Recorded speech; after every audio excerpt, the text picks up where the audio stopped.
ओम शांति।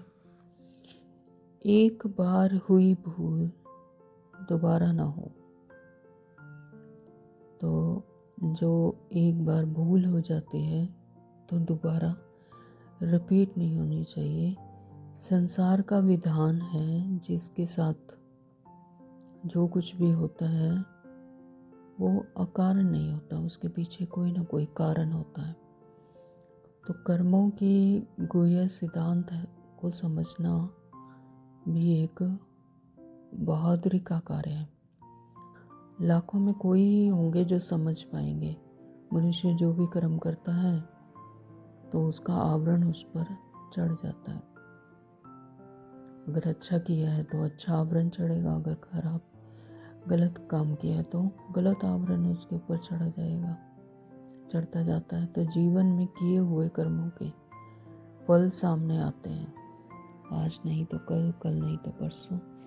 तो अपनी भूल को स्वीकार कर सुधारने के बदले हम कह देते हैं कि परमात्मा ही सब कुछ करेगा, हमने परमात्मा को सब समर्पित कर दिया। परंतु भूल को सुधारने का प्रयास ना करना माना स्वयं को और ही धोखे में रखना है।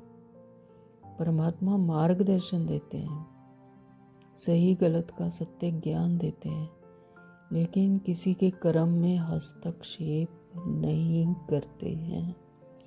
इसलिए अपनी भूल को स्वीकार कर परमात्मा के मार्गदर्शन में कर्मों के दागों को साफ करना, ये हमारी जिम्मेवारी है।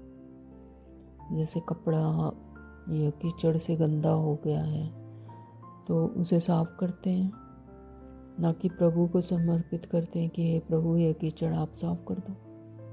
तो भगवान ने बुद्धि दी है, बच्चे किस कारण से, किस भूल से कीचड़ लगा है उसे समझ कर आगे के लिए सबक लो।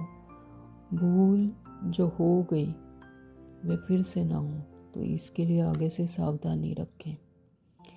मातेश्वरी जगदम्बा सरस्वती जी कहा करते थे कि कोई भी भूल होना देह अभिमानी मनुष्य का स्वभाव है, परंतु आप ज्ञानी तो आत्मा का कर्तव्य है कि जो भूल एक बार हो गई तो दोबारा ना हो। तो यह है सबसे उत्तम पुरुषार्थ। ऐसे पुरुषार्थ से संस्कार, स्वभाव और पुरानी आदतें परिवर्तन होती हैं, साधारण जीवन में श्रेष्ठ जीवन की ओर बढ़ते हैं। ओम शांति। Thank you Baba.